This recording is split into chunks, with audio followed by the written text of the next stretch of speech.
Hi friends, അപ്പോൾ നമ്മൾ ഇന്നത്തെ വീഡിയോയിലൂടെ കൊണ്ടുവന്നിരിക്കുന്നത് ഒരു 2003 model Toyota Land cruiser Prado ആണ്.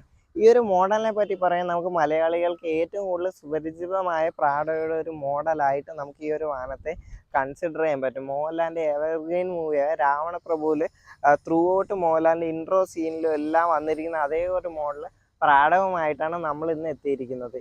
ഈ ഒരു മോഡലിനെ പറ്റി പറയുമ്പോൾ ഇതൊരു സെക്കൻഡ് ജനറേഷൻ മോഡൽ പ്രാഡോയാണ്.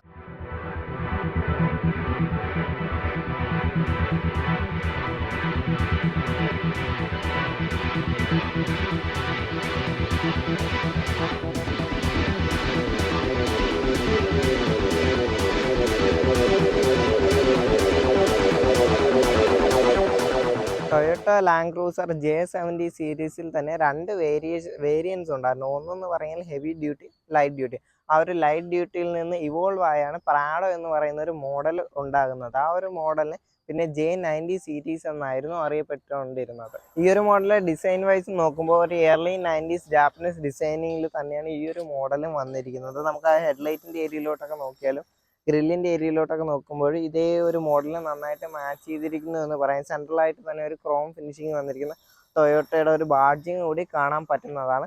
ഫ്രണ്ട് ബമ്പറിൻ്റെ ഏരിയയിലോട്ടൊക്കെ നോക്കുമ്പോൾ ഒരു 36 ഡിഗ്രി അപ്രോച്ച് ആംഗിൾ വന്നിരിക്കുന്ന ഒരു ബമ്പേഴ്സാണ് ഈ ഒരു മോഡലിൽ വന്നിരിക്കുന്നത്. അതിൽ തന്നെ അത്യാവശ്യം വളരെ വലിയൊരു ഫോഗ് ലാമ്പ് കൂടി കൊടുത്തിരിക്കുന്നു എന്ന് പറയാം. പിന്നെ ഈ ഒരു വാഹനം ഒരു ഓഫ് റോഡറായിട്ട് ബിൽഡ് ചെയ്തത് കൊണ്ട് തന്നെ കമ്പനി ഫിറ്റഡ് ആയിട്ട് തന്നെ ഈ ഒരു വാഹനത്തിന് ആ ഒരു എഞ്ചിനും ട്രാൻസ്ഫർ കേസിൻ്റെ അവിടെ എല്ലാവർക്കും ഒരു ഡാഷ് പ്ലേറ്റ് കൂടി പ്രൊവൈഡ് ചെയ്തിരിക്കുന്നു എന്ന് പറയാം. പിന്നെ ഈ ഒരു വാഹനത്തിൻ്റെ ഡിസൈൻ വൈസ് നോക്കുമ്പോൾ ലാൻഡ് ക്രൂസറിനേക്കാൾ കുറച്ചുകൂടെ എയറോ ഡൈനാമിക് ആയിട്ടാണ് ഈ ഒരു മോഡൽ ഡിസൈൻ ചെയ്തത് എന്ന് എനിക്ക് തോന്നുന്നുണ്ട്. പിന്നീട് വന്ന പ്രാഡോ എല്ലാമൊക്കെ ആ ഒരു രീതിയിൽ തന്നെയാണ് അതിൻ്റെ ഡിസൈനിൻ്റെ എല്ലാ ഒരു പാറ്റേൺ വന്നിരിക്കുന്നത്. എങ്കിൽ കൂടി പ്രാഡോ സീരീസിൽ ഏറ്റവും കൂടുതൽ ബ്യൂട്ടിഫുൾ ആയിട്ടുള്ള ഒരു മോഡലായിട്ട് എനിക്ക് ഈ ഒരു സീരീസിനെയാണ് തോന്നിയത്. ഈ ഒരു മോഡലിലെ എഞ്ചിനെ പറ്റി പറയുമ്പോൾ ഒരു 3000 cc 4 cylinder inline 4 cylinder turbo intercooler സെറ്റപ്പോട് കൂടി വന്നിരിക്കുന്ന ഒരു ഡീസൽ എഞ്ചിനാണ് ഈ ഒരു മോഡലിൽ വന്നിരിക്കുന്നത്. എഞ്ചിൻ റൂമിൻ്റെ ഏരിയയിലോട്ടൊക്കെ നോക്കുമ്പോൾ ആ ഗ്രില്ലിൻ്റെ ഇരുവശങ്ങളിൽ നിന്ന് നമുക്ക് ഇൻ്റർകൂളറിലോട്ടുള്ള എയർ പാസേജിനുള്ള 2 ഡക്റ്റുകൾ കാണാൻ പറ്റുന്നതാണ്. അത് നമ്മുടെ ആ ഒരു ബോണറ്റ് വഴി ട്രാവൽ ചെയ്ത് ഈ ഒരു ഇൻ്റർകൂളറിലോട്ട് പോകാനുള്ള ഒരു പാസേജിനുള്ള ഒരു പ്രൊവിഷനാണ് നമ്മളിപ്പോൾ കണ്ടുകൊണ്ടിരിക്കുന്നത്.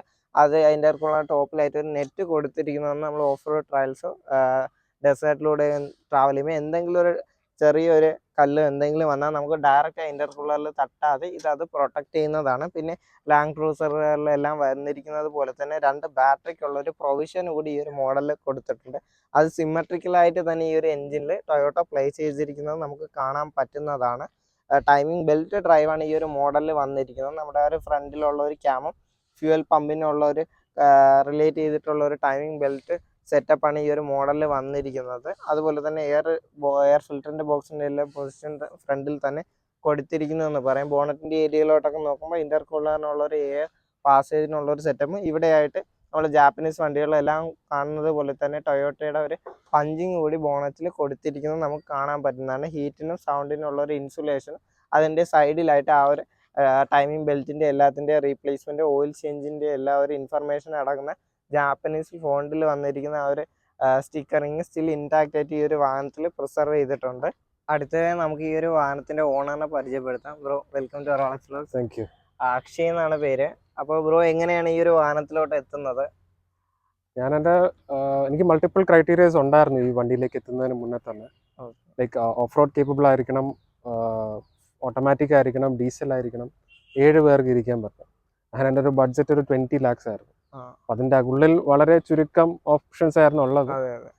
ലാൻഡ് ക്രൂസർ 100 ഉണ്ടായിരുന്നു, പക്ഷേ അതിൻ്റെ എനിക്ക് മെയിൻ്റനൻസും ഫ്യൂൽ എഫിഷ്യൻസിയും കുറച്ച് ഭയങ്കര മോശമായതുകൊണ്ട് പിന്നെ ബ്രാൻഡ് ന്യൂ കാസും ഒന്നും ഇല്ല. അപ്പം എൻ്റെ എല്ലാ ക്രൈറ്റീരിയസും നോക്കി വന്നപ്പോഴത്തേക്ക് ഈ മോഡലാണ് ഏറ്റവും ഫങ്ഷണൽ എനിക്ക് തോന്നിയത്. എത്ര വർഷമായി ഉപയോഗിക്കുന്നു? ഞാനിപ്പോൾ 2 years ആയത് ഉപയോഗിക്കുന്നത്. അന്ന് പൂനെന്ന് വാങ്ങി കൊണ്ടുവന്ന് രജിസ്റ്റർ ചെയ്ത് യൂസ് ചെയ്യാറ്. ഇതിന് മുന്നേ ഒരു കളക്ടറായിരുന്നു ഇത് ഹോൾഡ് ചെയ്യുന്നത്. പുള്ളിക്ക് ഒരു 40 cars അടുപ്പിച്ചുണ്ടായിരുന്നു. അതിലെ കളക്ഷനിൽ ഒരു വണ്ടിയായിരുന്നു. വെൽ മെയിൻറ്റൈൻഡ് ആയിട്ടുള്ള ഒരു വണ്ടി തന്നെ. മെക്കാനിക്കലി വണ്ടി ബ്രില്യന്റ് ആയിരുന്നു.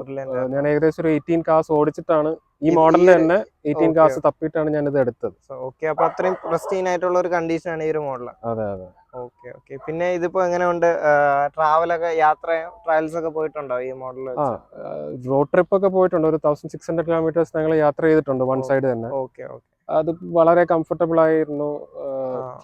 അത്യാവശ്യം ഏറ്റവും നല്ല ഫ്യൂൽ എഫിഷ്യൻസിയും കിട്ടി. ഹൈവേസിൽ 10-12 ഒക്കെ കോൺസ്റ്റന്റ് കിട്ടും. അത് ഡീസന്റ് ഫിഗർ ആണ് ഈ ഒരു മോഡലിനെ വെച്ച് നോക്കുമ്പോൾ. ഒരു നമ്മൾ കോൺസ്റ്റന്റ്ലി 100+ ആയിരുന്നു ഔട്ട്സൈഡ് കേരള. ഹൈവേസിൽ പിന്നെ നമുക്ക് ഒരു സ്പീഡ് ലിമിറ്റ് കീപ്പ് ചെയ്താലേ നമുക്കൊരു ഡിസ്റ്റൻസ് കവർ ചെയ്യാൻ പറ്റും. ഓഫ് റോഡ് ആണെങ്കിലും ഞാൻ 4-5 ട്രെയിൽസ് പോയിട്ടുണ്ട്. ഭയങ്കര ഹെവി ഓഫ് റോഡ്സ് ഒന്നും പോയിട്ടില്ല. മൈൽഡ്, അതെ, ഒരു പുതിയ ആൾക്ക് പറ്റുന്ന രീതിയിൽ ബിഗിനർ ഫ്രണ്ട്ലി ആയിട്ടുള്ള സ്ഥലങ്ങളിൽ. പിന്നെ ഇതിന് നല്ല കേപ്പബിലിറ്റി ഉണ്ട്. കാര്യം ഓസ്ട്രേലിയ പലരും ഇപ്പോഴും അവരുടെ ഒരു ടോപ്പ് 5 പ്രിഫറൻസിൽ ഈ ഒരു മോഡലും വാഹനവും ഉണ്ട്. പിന്നെ എങ്ങനെയുണ്ട് ഈ വാഹനത്തിന്റെ മെയിൻ്റെനൻസ്? പലർക്കും അതിനെപ്പറ്റി ഒരു ആശങ്കയുണ്ട്. അപ്പോൾ ടൊയോട്ടയാണ്, അപ്പോൾ നമുക്ക് ഒരു മാരകമായ മെയിൻ്റെനൻസ് ഒന്നും വരാൻ സാധ്യതയില്ല. എങ്കിൽ കൂടിയും പാർട്സ് അവൈലബിലിറ്റിയും മെയിൻ്റെനൻസ് വളരെ ചീപ്പാണ്. ഇപ്പൊ എന്റെ ഗരാജിൽ ബാക്കിയുള്ള കാസിനെ സംബന്ധിച്ച് നോക്കുവാണെങ്കിൽ ഇതിനാണ് ചുറ്റും ചീപ്പസ്റ്റ്. ഒരു ഫുൾ സർവീസ് ഏകദേശം 6,000-7,000 രൂപയ്ക്ക് അകത്ത് നിൽക്കും. ഫ്യൂവൽ ഫിൽറ്ററിന് 1,200 രൂപ, ഓയിൽ ഫിൽറ്ററിന് 400 രൂപ, എയർ ഫിൽറ്ററിന് 1,200, ടൈമിംഗ് ബെൽറ്റിനാണെങ്കിൽ പോലും 3,000 രൂപ. മേജർ സർവീസ് വരുന്ന ഒരു ഐറ്റം ആണ്. അതെ അതെ. ലോവർ ബോൾ ജോയിന്റ് ആണെങ്കിൽ 6,000. എല്ലാം അവൈലബിൾ ആണ് അല്ലേ? നമുക്ക് GCC കൺട്രീസിൽ നിന്നെല്ലാം ഇമ്പോർട്ട് ചെയ്യാം. ഡയറക്റ്റ് GCC നമ്മുടെ ബൂട്ട്മോ എന്ന് പറഞ്ഞ പ്ലാറ്റ്ഫോമിൽ ഉണ്ടല്ലേ? അല്ലെങ്കിൽ നമ്മുടെ പാർട്ട് സൂക്ക് എന്ന് പറഞ്ഞൊരു സൈറ്റ് ഉണ്ട്. നമ്മുടെ വിൻ നമ്പർ മാത്രം അടിച്ചു കൊടുത്താൽ മതി, പാർട്ട് നമ്പർ നോക്കിയാൽ എല്ലാം വീട്ടിലേക്ക് ഡെലിവറി. പിന്നെ നമുക്ക് ഏറ്റവും വലിയൊരു അഡ്വാൻറ്റേജ് എന്ന് വെച്ചാൽ നമ്മുടെ ഈ സ്പെസിഫിക് മോഡലിന് തന്നെ കേരളത്തിലൊരു ഗ്രൂപ്പ് ഉണ്ട്, പ്രാഡോ ഓണേഴ്സ് ഗ്രൂപ്പ് ഉണ്ട്, കാർ കമ്മ്യൂണിറ്റി ഉണ്ട്. അപ്പോൾ അതിൽ നമുക്കിപ്പോ എന്തെങ്കിലും ഡൗട്ട് ഉണ്ടെങ്കിലോ അല്ലെങ്കിൽ എല്ലാവരുടെയും തന്നെ എന്തെങ്കിലും സ്പെയർ പാർട്സ് കാണും. മിക്കവാറും ഇതിന്റെ ഓണേഴ്സ് എല്ലാം പ്രവാസികളായിരിക്കാനുള്ള ഒരു സാധ്യത. അതെ, 2-3 പേരൊക്കെ പുറത്തുള്ളവർ. അപ്പം എപ്പോഴും പോയിട്ട് വരുമ്പോഴൊക്കെ അവര് അത്യാവശ്യം ഉണ്ടെങ്കിൽ അവരെ ഹെൽപ്പ് ചെയ്യും. അതെ. ഇതുപോലെ തന്നെ ഇവർക്ക് US-ലും ഓസ്ട്രേലിയയിലും ഗ്രൂപ്പ്സ് ഉണ്ട്. അതും വളരെ ആക്റ്റീവ് ഗ്രൂപ്പ്സ് ആണ്. ഇത് ഏറ്റവും കൂടുതൽ സെയിൽ ചെയ്തുകൊണ്ടിരുന്ന ഒന്ന് ഓസ്ട്രേലിയ, ആഫ്രിക്ക, ജപ്പാൻ, ഈ 3 രാജ്യത്തും ഈ ഒരു മോഡൽ വളരെ, ഈവൻ ലാൻഡ് ക്രൂയിസർ എന്ന് പറയുന്ന ഒരു മോഡലിനേക്കാൾ പ്രാഡോ ഓസ്ട്രേലിയയിലൊക്കെ ആ ഒരു ടൈമിൽ ഡോമിനേറ്റ് ചെയ്തിട്ടുണ്ടായിരുന്നു. സോ അപ്പോൾ അത് അവിടെ നമ്മൾ എന്തെങ്കിലും ഡൗട്ട് ഉണ്ടെങ്കിൽ നമുക്കിപ്പോ ഒരു പ്രശ്നം വന്ന് നമ്മൾ ചുമ്മാ ഒരു ഫോട്ടോ പോസ്റ്റ് ചെയ്ത് കഴിഞ്ഞാൽ വിത്തിൻ ഒരു 5 മിനിറ്റ്സിൽ തന്നെ നമ്മുടെ ഡൗട്ട്സ് എല്ലാം ക്ലിയർ ചെയ്ത് അവർ തരും. അപ്പൊ നമുക്ക് ഒരു ടെൻഷനും ഇല്ല ഈ ഒരു വണ്ടി. ആഫ്റ്റർ മാർക്കറ്റ് പാർട്ട് സപ്പോർട്ട് ഒക്കെ എങ്ങനെ ഉണ്ട്? ഇതിന് മെയിൻലി എല്ലാരും അപ്ഗ്രേഡ് ചെയ്യുന്ന 2-3 കാര്യങ്ങൾ: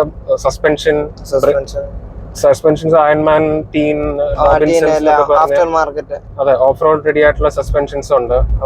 പിന്നെ ആൾക്കാർ അപ്ഗ്രേഡ് ചെയ്യുന്ന brake lines, braided lines apply ചെയ്യാറുണ്ട്. കാരണം ഇതിന് ജനറലി ബ്രേക്ക് ഫീഡ്ബാക്ക് കുറവാണ്. വണ്ടി നമുക്ക് ഫീൽ ചെയ്യില്ല. അപ്പൊ ആ ബൈറ്റ് ഇംപ്രൂവ് ചെയ്യാനായിട്ട് ആൾക്കാർ സീൽ ബ്രേഡഡ് ലൈൻസ് ഇടാറുണ്ട്. പിന്നെ സ്റ്റെയിൻലെസ് സ്റ്റീൽ എക്സോസ്റ്റ് ഉണ്ട് മൾട്ടിപ്പിൾ കമ്പനീസിന്റെ. പെർഫോമൻസ് അപ്ഗ്രേഡോ അതുവഴി. അതെ അതെ, റീമാപ്പ് ഉണ്ട്.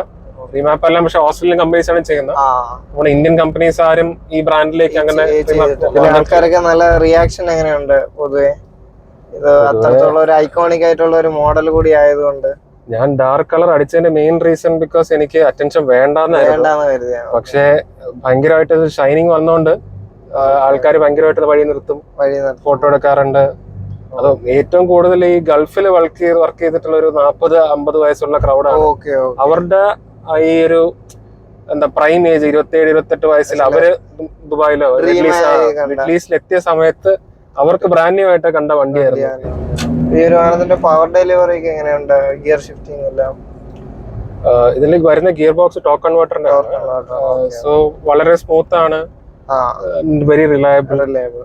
ആക്സിലറേഷൻ ആണെങ്കിലും 340 Nm ടോർക്ക് ജസ്റ്റ് 2000 RPM തന്നെ വരുന്നുണ്ട്. അപ്പൊ നമുക്ക് ഓൺ ടാപ്പ് തന്നെ ഒരു CRDI ടെക്നോളജി അല്ലെങ്കിൽ കൂടിയും നമുക്ക് അതിൻ്റെതായ ഒരു പെർഫോമൻസ് ഇത്രയും CC ഉള്ളതുകൊണ്ട് കിട്ടുന്നുണ്ട്. അതുപോലെ തന്നെ റിലയബിളും ആണ് ഈ ഒരു ടെക്നോളജി ആയതുകൊണ്ട് ടൊയോട്ടയുടെ. ഡ്രൈവ് കംഫോർട്ട് എങ്ങനെയുണ്ട്? ലോങ് ഒക്കെ പോകുമ്പോ അങ്ങനെ നടുവേദന അങ്ങനെ എന്തെങ്കിലും ഇഷ്യൂസോ അല്ലെങ്കിൽ? ഇല്ല, ലോങ് ഡ്രൈവ് ഒക്കെ പോകുമ്പോഴത്തേക്ക് നടുവേദന ആയിട്ടുള്ള ഇഷ്യൂസ് ഒന്നുമില്ല. ഒരു പാസഞ്ചേഴ്സ് ഇല്ല, വളരെ കംഫർട്ടബിൾ. ഏറ്റവും ലാസ്റ്റ് റോയിൽ മാത്രം ഒരു 5'10" അല്ലെങ്കിൽ 5'9" കൂടുതൽ ഹൈറ്റ് ഉള്ള ഒരാളാണെങ്കിൽ ഇരിക്കുന്നത് ബുദ്ധിമുട്ടായിരിക്കും. പക്ഷെ അല്ലാത്തൊരാൾക്ക് വളരെ നല്ല കംഫർട്ടബിൾ. പിന്നെ ഈ പാർട്സിനൊക്കെ എന്തെങ്കിലുമൊക്കെ ഇഷ്യൂസ് അങ്ങനെ ഫീൽ ചെയ്തിട്ടുണ്ടോ? കിട്ടാതെ വന്നിരിക്കുന്ന ഒരു സാഹചര്യമാണ്? ഇല്ല, അങ്ങനെ എനിക്കൊരു ഇഷ്യൂ ഇതുവരെ ഫേസ് ചെയ്യേണ്ടി വന്നിട്ടില്ല. ഞാൻ ഇനിഷ്യലി എടുത്ത സമയത്ത് എനിക്ക് കുറച്ച് നൈവ് ആയിരുന്നു. ഞാൻ ഡയറക്റ്റ് കുറച്ച് ലീഡേഴ്സ് ഒക്കെ ഡീലേഴ്സുമായിട്ടൊക്കെ ആയിരുന്നു സംസാരിച്ചിരുന്നത്. ഓക്കെ ഓക്കെ അപ്പൊ അവര് ഈ 1000 രൂപയുടെ പാർട്ടിനൊക്കെ 5000 രൂപയൊക്കെ ചോദിച്ചത്. Okay okay. അങ്ങനെ നമ്മൾ ഇനിഷ്യലി കുറച്ച് പറ്റിക്കപ്പെട്ടിരുന്നു. പക്ഷെ പിന്നെ പിന്നെ കഷ്ടപ്പെട്ട് പഠിച്ച് ക്ലബിലൊക്കെ വന്നപ്പോ നമ്മുടെ ഗ്രൂപ്പൊക്കെ ഫോം ആയപ്പോഴത്തേക്ക് കുറെ കൂടെ വിവരം വെച്ചു. പാർട്സ് ഒക്കെ ഡയറക്ട്ലി തന്നെ ഓർഡർ ചെയ്യാനുള്ള വഴികൾ കണ്ടുപിടിച്ചിട്ടും നേരത്തെ പറഞ്ഞ കണക്ക് പാർട്സ് സൂക്കിലോ അല്ലെങ്കിൽ മെഗാ അപ്ലോഡ് അല്ലെങ്കിൽ നമ്മുടെ ഇന്ത്യയിലുള്ള ബൂട്ട് മോയില് ഇതിന്റെ പാർട്സ് എല്ലാം അവൈലബിൾ ആണ്. ആൻഡ് വളരെ ചീപ്പാണ്. മാക്സിമം എക്സ്പെൻസീവ് പാർട്സ് ഒക്കെ ഞാൻ കണ്ടിട്ടുള്ളത് 15,000 18,000 ഒരു ഫോർച്യൂണറിന്റെ അതേ ഒരു ലെവലിൽ നമുക്ക് ഈ ഒരു വാഹനം കൊണ്ടുവരാം. വേണമെങ്കിൽ അതിലും ചീപ്പർ ആയിട്ട് ഈ ഒരു പ്രീമിയം വെർഷൻ കൊണ്ടുവരാം. ഈ ഒരു മോഡലിന്റെ ഫ്രണ്ട് സസ്പെൻഷനെ പറ്റി പറയുമ്പോൾ കോയിൽ സ്പ്രിങ്ങോട് കൂടി വന്നിരിക്കുന്ന ഒരു ഡബിൾ വിഷ്ബോൺ ടൈപ്പ് സസ്പെൻഷൻ ആണ് ഈ ഒരു മോഡൽ ഇൻട്രൊഡ്യൂസ് ചെയ്യുന്നത്. ആ ഒരു സീരീസിൽ ഫസ്റ്റ് ഈ ഒരു ടൈപ്പ് സസ്പെൻഷൻ ഹൈലിക്സിൽ നിന്നെല്ലാം വേരിയേഷൻ വന്ന് ഇൻട്രൊഡ്യൂസ് ചെയ്യുന്ന ഒരു മോഡൽ കൂടിയാണിത്. നല്ല ഒരു off road capability, off road performance ഈ ഒരു സസ്പെൻഷൻ വഴി ഈ ഒരു മോഡലിന് കിട്ടുന്നതാണ്. ഫ്രണ്ട് ടയർ സൈസിലോട്ട് നോക്കുമ്പോൾ 275/16R 16 ഇഞ്ചിൻ്റെ ഒരു ട്യൂബ്ലെസ് ടയേഴ്സാണ് ഈ ഒരു മോഡലിൽ വന്നിരിക്കുന്നത്. ഒരു 16 ഇഞ്ചിൻ്റെ തന്നെ ഒരു അലോയ് വീൽ കൂടി ഈ ഒരു മോഡലിൽ വന്നിരിക്കുന്നു എന്ന് പറയാം. ഫ്രണ്ട് ബ്രേക്കിനെ പറ്റി പറയുമ്പോൾ ഒരു വെന്റിലേറ്റർ ടൈപ്പ് ഡിസ്ക് ബ്രേക്കാണ് ഈ ഒരു മോഡലിൽ വന്നിരിക്കുന്നത്. സൈഡിൽ നിന്നുള്ള ഒരു ലുക്ക് നോക്കുമ്പോൾ ആ ഒരു front fender throughout back ഫെൻഡറിൽ വരെ നമുക്കൊരു ക്ലാഡിങ് ബോഡി കളേർഡ് ആയിട്ട് പോയിരിക്കുന്നത് കാണാൻ പറ്റുന്നതാണ്. പിന്നെ ഈ ഒരു വാഹനത്തിന് ഒരു ഡുവൽ ടോൺ ബോഡി കളേഴ്സിനുള്ള ഒരു മോഡലിൽ കൂടി അവൈലബിൾ ആയിരുന്നു. ഏതാണ്ട് 6 കളർ ഓപ്ഷൻസ് ആയിരുന്നു ഈ ഒരു മോഡലിന് അന്ന് വന്നിരുന്നത്. ഓരോ രാജ്യത്തെ സെയിൽ അനുസരിച്ച് അതിനെല്ലാം ഓരോരോ വേരിയേഷൻസ് എല്ലാം കൊടുത്തിട്ടുണ്ടായിരുന്നു. ബാക്കിൽ നിന്നുള്ള ഒരു ലുക്ക് നോക്കുമ്പോൾ ഏറ്റവും കൂടുതൽ ഹൈലൈറ്റ് ചെയ്ത് നിൽക്കുന്ന ഈ ഒരു സ്ക്വയർ വീലിൻ്റെ മൗണ്ടിങ് ആണ്. അത്യാവശ്യം വളരെ വലിയൊരു കവർ, ബോഡി കളേർഡ് ആയിട്ടുള്ള ഒരു കവർ കൂടി അതിന് കൊടുത്തിരിക്കുന്നതെന്ന് പറയാം. അതിൽ തന്നെ ലാൻഡ് ക്രൂസർ പ്രാഡോ എന്ന് വന്നിരിക്കുന്ന ഒരു ബാഡ്ജിങ് കൂടി കാണാൻ പറ്റുന്നതാണ്. ടെയിൽ ലാമ്പിൻ്റെ ഏരിയയിലോട്ടൊക്കെ നോക്കുമ്പോൾ വളരെ ബ്യൂട്ടിഫുൾ ആയിട്ടുള്ളൊരു ഡിസൈനിങ് ആണ് ആ ഒരു ടെയിൽ ലാമ്പിന് വന്നിരിക്കുന്നതെന്ന് പറയാം. അതിൽ തന്നെ അത് 3 പാർട്ടീഷനായിട്ട് കൂടി സെപ്പറേറ്റ് ചെയ്തിരിക്കുന്നത് നമുക്ക് കാണാൻ പറ്റുന്നതാണ്. നമ്പർ ബോർഡിൻ്റെ പൊസിഷൻ ഇവിടെ ആയിട്ടാണ് വന്നിരിക്കുന്നത്. ബാക്ക് ഗ്ലാസ് ഏരിയയ്ക്ക് ഒരു വാഷറിനും അതുപോലെ തന്നെ വൈപ്പറിനുള്ളൊരു പ്രൊവിഷനും ടോപ്പിലായിട്ട് ഒരു സ്റ്റോപ്പ് ലാമ്പിൻ്റെ കൂടി ഒരു പ്രൊവിഷൻ കൊടുത്തിരിക്കുന്നത് കാണാൻ പറ്റുന്നതാണ്. ഇവിടെ ആയിട്ട് നമുക്ക് ടൊയോട്ടയുടെ ഒരു ബാഡ്ജിങ്, തൊട്ട് സൈഡിലായിട്ട് ഇതിൻ്റെ മോഡൽ സൂചിപ്പിക്കുന്ന ഒരു ലേബലിംഗ് കൂടി കൊടുത്തിരിക്കുന്നതെന്ന് പറയാം. ഫ്രണ്ടിൽ കണ്ടതുപോലെ തന്നെ വളരെ ഒതുങ്ങിയ രീതിയിലാണ് ഈ ഒരു വാഹനത്തിൻ്റെ ബാക്ക് ബമ്പറിൻ്റെ ഡിസൈനിങ് വന്നിരിക്കുന്നത്. അതിൽ തന്നെ ഒരു റിഫ്ലക്റ്റിനുള്ളൊരു ഇൻസേർട്ടും ബാക്ക് ആ ഒരു ഫ്യൂൽ ടാങ്കിൻ്റെ ടോപ്പിലായിട്ട് ഫ്രണ്ടിൽ കണ്ടതുപോലെ തന്നെ ഒരു മെറ്റൽ ഡാഷിൻ്റെ ഒരു പ്രൊവിഷനോട് ഈ ഒരു മോഡലിന് സ്റ്റാൻഡേർഡായിട്ട് കമ്പനി പ്രൊവൈഡ് ചെയ്തിട്ടുണ്ടായിരുന്നു. അപ്പോൾ ഇന്നത്തെ ഈ ഒരു ഷോർട്ട് വീഡിയോ നിങ്ങൾക്ക് ഇഷ്ടപ്പെട്ടെന്ന് വിചാരിക്കുന്നു. വീഡിയോ ഇഷ്ടപ്പെട്ടാൽ ലൈക്ക് ചെയ്യുക, ഷെയർ ചെയ്യുക. നിങ്ങളുടെ വിലയേറിയ അഭിപ്രായങ്ങളും നിർദ്ദേശങ്ങൾ കൂടി കമൻറ്റ് ബോക്സിൽ രേഖപ്പെടുത്തുക. പിന്നെ ലാൻഡ് ക്രൂസർ ഇഷ്ടപ്പെടുന്നത്, ലാൻഡ് ക്രൂസർ പ്രാഡോ ഇഷ്ടപ്പെടുന്നവർ നിങ്ങളുടെ ഒരു കൂട്ടുകാരനോട് ഈ ഒരു വീഡിയോ ഷെയർ ചെയ്യുക. So thank you for watching.